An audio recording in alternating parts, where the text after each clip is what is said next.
I'll keep it brief. Me too. But like, yeah, so basically, you know, we all knew that the rates got cut like a half a point. But here's what I'm explaining to clients, because everybody's like, okay, well, what are these rates? Does that mean my rate dropped a half a point? Not necessarily. And so I just got done explaining this to Gene upstairs. You know, if you look at like where rates are at, 7.5 down to 6 or 6.5, or now even with a point you're getting in the 5s, you know, that sort of thing. There has been no rate cuts. We spent the last 18 months with rates steadily coming down, with the Fed doing absolutely nothing. Do you remember this? Like, he only cut them in September 6th. So why did the rates come down? Well, because the market looks 18 months in advance, and they were expecting Jerome Powell to cut it 0.5%. There was talk, because there was dissenting votes, that if he only cut it a quarter, rates would have actually gone up, because the market has been too optimistic. You know, the market has basically thought, okay, he's going to cut it a half. Well, if he hadn't, we would have actually seen some rates go up on you know, that Thursday. Here's the thing. This is what everyone needs to remember and educate your clients. It's not what he does on Wednesday. It's what he says on Thursday. Because when he has that federal open market committee, he'll like lower the rate a half. But if he says, hey, we're going to watch rates, or hey, the market ahead looks bumpy, so maybe we'll hold off on rate cuts. Well, if the market's already looking 18 months in advance, that spooks the market. So then actually rates go up. And he must have said something on Thursday, because we're starting to see a lot of volatility in rates right now. Rates going back up, rates coming back down, rates going back up. Well, everything I've heard, yeah, but everything I've heard, everything I've read, is that like most analysts are saying, now Joe jumped to the conclusion and he said, you know, my broker says beginning of next year, 5%, probably end of next year. And by about end next year, you'll probably see 5% as a common rate, you know, for a 30-year fix, you know. So again, everything I'm reading, like throughout like next year and 2 months, we'll probably be down to like 5%, you know, so which is good news for everybody, because I think hopefully that'll create some movement in the market, you know. I really do. I hope so, you know, but that's what we're seeing. So Todd, we were on Monday marketing call yesterday, and Jim brought up a good point of calling what we can finance in 2022 with the rate of the and just say, hey, the rate's different, you might be able to say able to renew the PMI. Would that be a good suggestion? Sure. Yeah. Yeah. Anytime you can sell, you know, even anytime you can get people to save money, you know, then if that frees up money, maybe that'll free up the mindset, like, hey, maybe I should buy, you know. So yeah, we just switched our origination software. We had an archaic system we had for 20 years, and we just switched it in 2022. And I was like really hesitant, because I was like, man, I hope our CRM is going to do a good job. And my business partner's like, what the hell's the difference? He's like, everybody before 2022 had a great rate. They're not, they're not refinancing, you know. Yeah, I would say the people in the last 2 years are probably the people that have been, you know, subject to the higher rates. Not to be a Debbie Downer, but after COVID, only 40 to 50% of homeowners don't even have a mortgage at all. And so, and then only 10% of the mortgage holders have a rate over 6%. So, you know, we're talking a small. Dang. Yeah. Yeah. That is well, think about how many times you got said to me, I'm sorry, Todd, but this guy's going to pay cash, or this girl's going to pay cash. Like, it's true. It's like 40 or 50% of all the homeowners do not have a mortgage. Yeah. No, write that down. 40 to 50% don't have a mortgage. It's really 50, but I think Jeremy on the last call said 40, but it's closer to 50.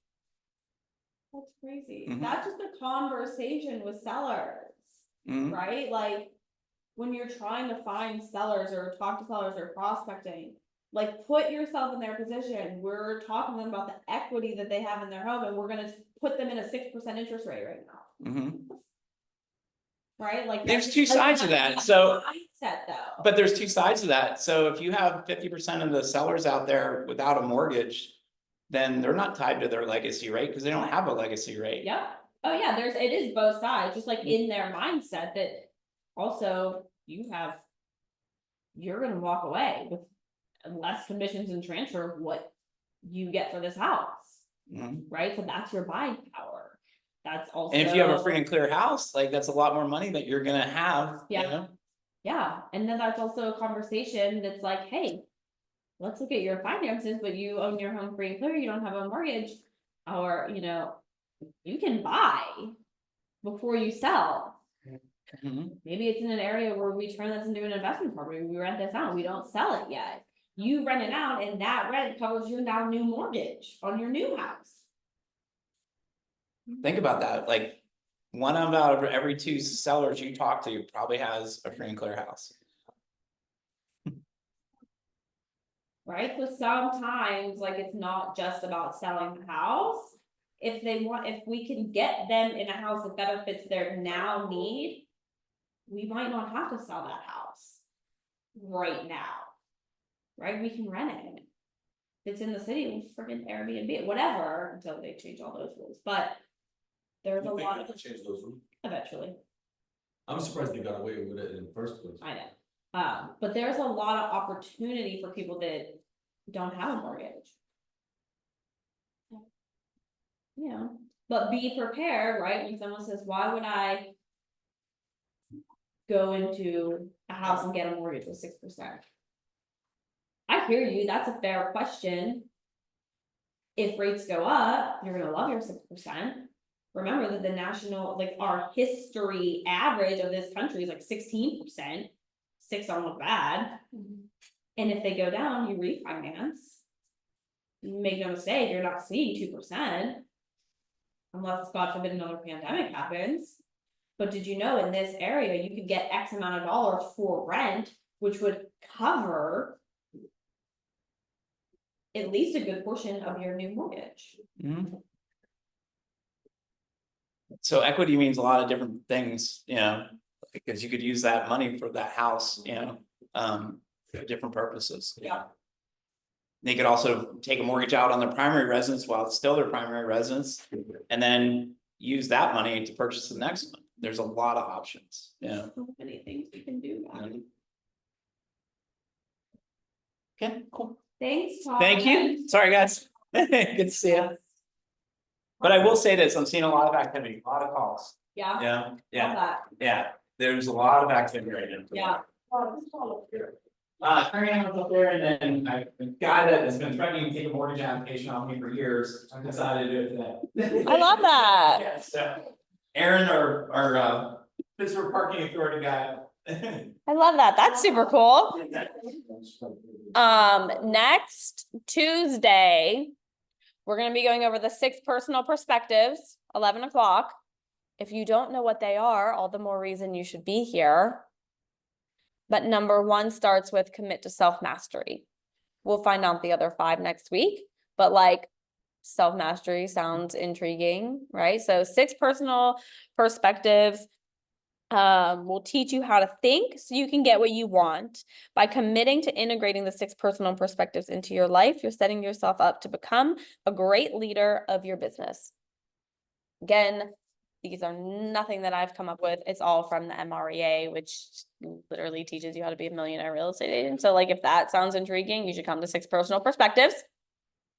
That's next Tuesday. And reminder, last things last, October 15th is our team meeting. It is, did I get that date wrong? You're looking at me like I got that date wrong. Oh, okay. 16th. October It's the- 15th, Tuesday. Yep, it's the team meeting. At 11. It is costume contest. Wear your costume. We are going to vote for the best costume. You can't vote for yourself. Tally them up at the end. We'll have October themed fall treats. And we're going to do things a little bit backwards. Y'all are hearing this first. No one else knows this yet. We're going to do things backwards on the 15th. We are going to have a guest speaker first at 11. And then we're going to move into the actual team meeting when he's done, because he has another commitment. And he's so incredible that I was like, if I got to change things up for you and you're willing to come to my team meeting, I'm going to. And so he's going to come via Zoom because he's in Tennessee. So he's not making the trek from Tennessee. His name is Kent Temple. He's the leader of the Temple team in Tennessee. He is master faculty at KWRI, and he's an economist, real estate economist. So he's going to talk to us about the real estate economy. I met him down in Austin when I was there 2 weeks ago, and like, bro knows his crap. Like, I could take his slides and like read it to you, but I wouldn't actually know what any of it means. So he's going to come talk to us about the real estate economy, which is really going to prep us for what we can anticipate next year and what we got to start doing now. And then we'll get into our team meeting slides, which will be the perfect segue for business planning clinic the following day. Yeah. Cool beans. I'll see y'all next Tuesday. Thanks. Thanks. I didn't yet. I know.